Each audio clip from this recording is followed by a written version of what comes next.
Hello my dear students, English hub YouTube channel पर आप सभी का एक बार फिर से स्वागत है।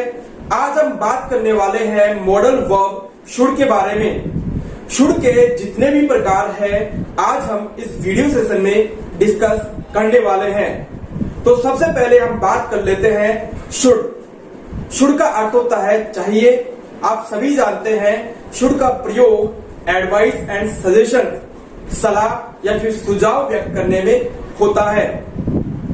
For example, he should read the newspaper. उसे अखबार पढ़ना चाहिए। You should go on A picnic. आपको पिकनिक पर जाना चाहिए। उसके बाद में हम बात करते हैं शुड बी।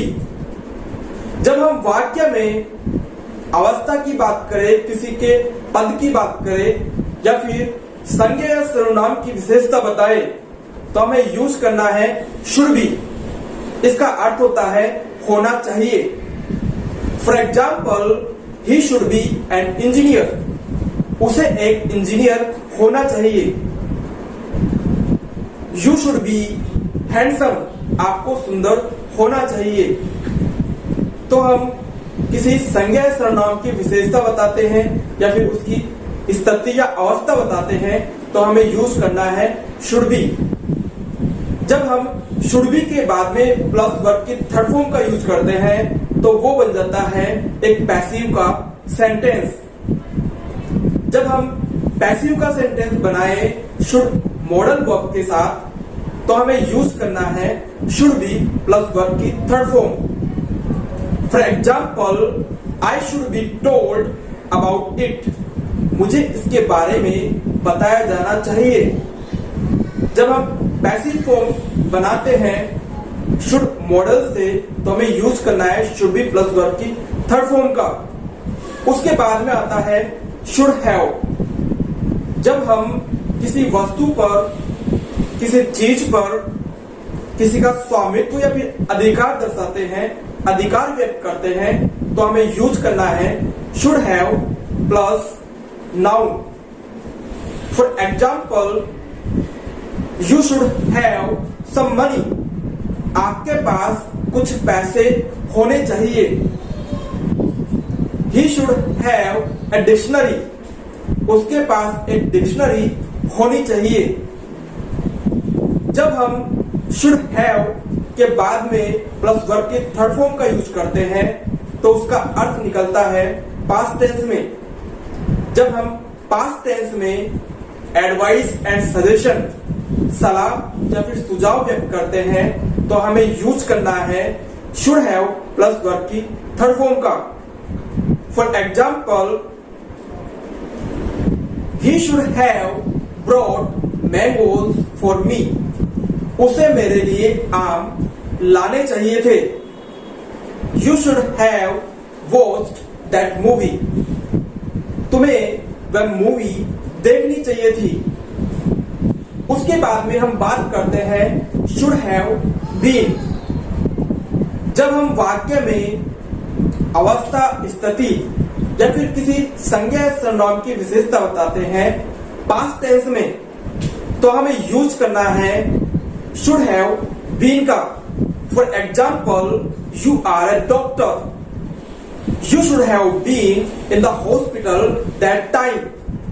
आपको उस समय हॉस्पिटल में होना चाहिए था। He should have been at home yesterday. उसे कल घर पर होना चाहिए था। जब हम should have been plus verb की थर्ड फॉर्म का यूज करते हैं तो वह बन जाता है एक पैसिव का sentence.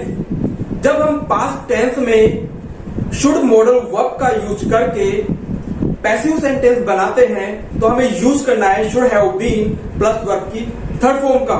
For example, the last lesson should have been taught to the students. आखिरी पाठ विद्यार्थियों को पढ़ाया जाना चाहिए था। उसके बाद में शुड हैव हैड के बारे में हम बात करते हैं। शुड हैव हैड का अर्थ होता है पास में होना चाहिए था। जब हम पास्ट टेंस में बात करते हैं किसी स्वामित्व या अधिकार की जब हमारा अधिकार या फिर किसी और का अधिकार किसी वस्तु या फिर किसी चीज पर हम दर्शाते हैं तो हमें यूज करना है शुड हैव हैड का।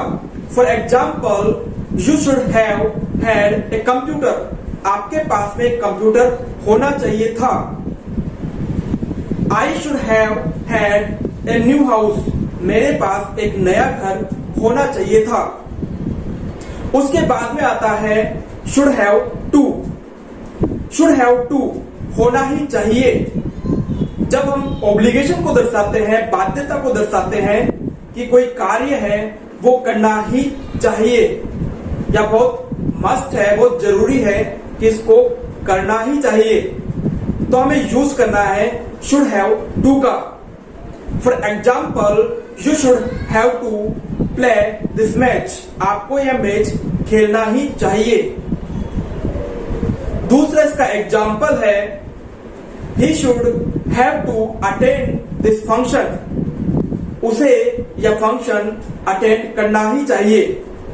जब हम ऑब्लिगेशन को दर्शाते हैं, बाध्यता को दर्शाते हैं कि यह कार्य करना ही चाहिए, तो हमें यूज करना है should have two plus verb की फर्स्ट फॉर्म का। जब हम पास्ट में ऑब्लिगेशन बाध्यता को दर्शाते हैं तो हमें यूज करना है शुड हैव हैड टू का, करना ही चाहिए था। For example, you should had to go there. आपको वहां जाना ही चाहिए था। I should have had to meet you. मुझे आपसे मिलना ही चाहिए था। तो आई होप गाइज आपको यह वीडियो बहुत अच्छा लगा होगा। वीडियो को लाइक कीजिए। यदि आप इस चैनल पर नए हैं तो चैनल को सब्सक्राइब कीजिए। सी यू इन नेक्स्ट वीडियो।